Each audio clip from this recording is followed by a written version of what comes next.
योगी जी, प्यार मोहब्बत की बात तो ठीक है, लेकिन जब आपके भाषण सुनते हैं ऐसा लगता है कि आप सिर्फ नफरत फैला रहे हैं, जैसे सिर्फ आग लगा रहे हैं, जैसे किसी का खून पीना चाहते हैं। मैं एक सन्यासी हूं और एक सन्यासी होने के नाते सच बोलने का साहस करता हूं।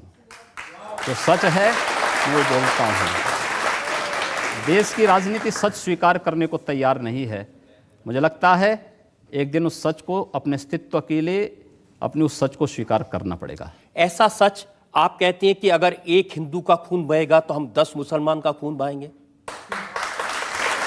मुझे लगता है किस परिप्रेक्ष्य में हुआ है, किस परिप्रेक्ष्य में कहा गया है, पूरा वक्तव्य सामने आएगा तो मुझे लगता है उस पर ज़्यादा बेहतर तरीके से बोलूँगा। चलिए, आपको मैं पूरा वक्तव्य सुना देता हूं। आपका ऐसी क्या बात है। ये वीडियो हमारे पास में है, 27 जनवरी 2007 का, गोरखपुर में कैसे आपके मुंह से मशीन गन से भी ज्यादा आग निकल रही है, ये आपको सुनवाते हैं। अगर एक हिंदू का खून बहेगा तो एक हिंदू के खून के बदले आने वाले समय में हम प्रशासन से एफआईआर दर्ज नहीं करवाएंगे, बल्कि कम से कम 10 ऐसे लोगों की हत्या उससे करवाएंगे जो लोग किसी कतई अब बर्दाश्त की सीमाएं समाप्त हो चुकी हैं। अगर कोई हिंदुओं के घरों और दुकानों में आग लगाता है तो मैं नहीं मानता हूं कि आपको इन सब कृत्यों को करने, इस प्रकार के कृत्य करने से कोई रोकता है।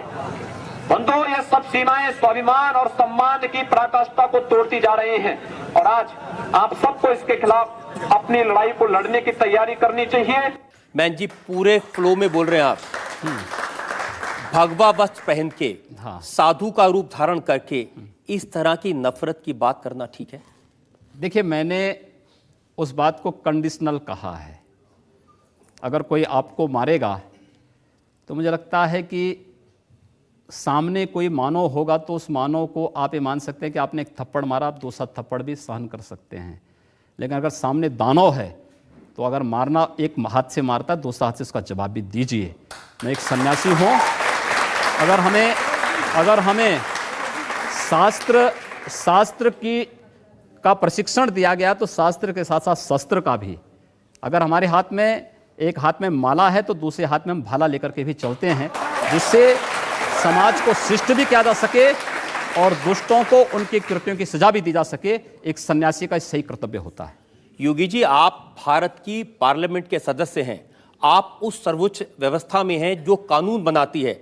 आप लोगों से कह रहे हैं कि हम एफआईआर दर्ज नहीं करवाएंगे, अगर एक मारेगा तो हम 10 मारेंगे। आप गब्बर सिंह हैं कि हमने प्रशासन से इस बात को कहा। जब प्रशासन बात नहीं मानता है, जहां पर प्रशासनिक व्यवस्था पूरी तरह फेल हो चुकी है, जहां पर वो किसी चीज को सुनने को तैयार नहीं है। गोरखपुर में दर्जनों व्यापारियों की दुकानें आग लगाई जा चुकी थी।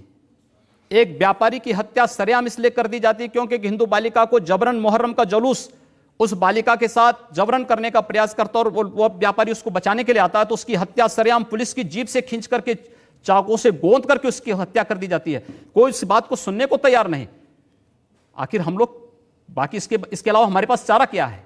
अपने लोगों को संगठित करके इस प्रकार के अन्याय का प्रतिकार करना। मुझे लगता है जब कानून और व्यवस्था फेल हो जाती है, जंगल राज हो जाता है, तो जंगल राज का जवाब जैसे को तैसा देने की तैयारी होनी चाहिए। योगी जी, प्रधानमंत्री नरेंद्र मोदी कहते हैं सबका साथ सबका विकास। ऐसे विकास करेंगे लोग के घर जला के उनको मार के? हमने कहा हम पहल नहीं कर रहे हैं। हमने अपने तरीके से नहीं जलाया है। हम कह रहे हैं कोई हमारा जलाएगा तो ये निश्चिंत होकर के नहीं बैठेंगे। आप लोगों को भड़का रहे हैं, उनको हिंसा करने के लिए उकसा रहे हैं, ये कानूनन अपराध है। मैंने ये कहा कि अगर कोई हमारा जलाएगा तो वो सुरक्षित नहीं बैठेगा। हम फिर इस बात की प्रतीक्षा नहीं करेंगे कि प्रशासन आएगा, हमारी बात को सुनेगा और फिर वह अपने तरीके से फैसला लेगा।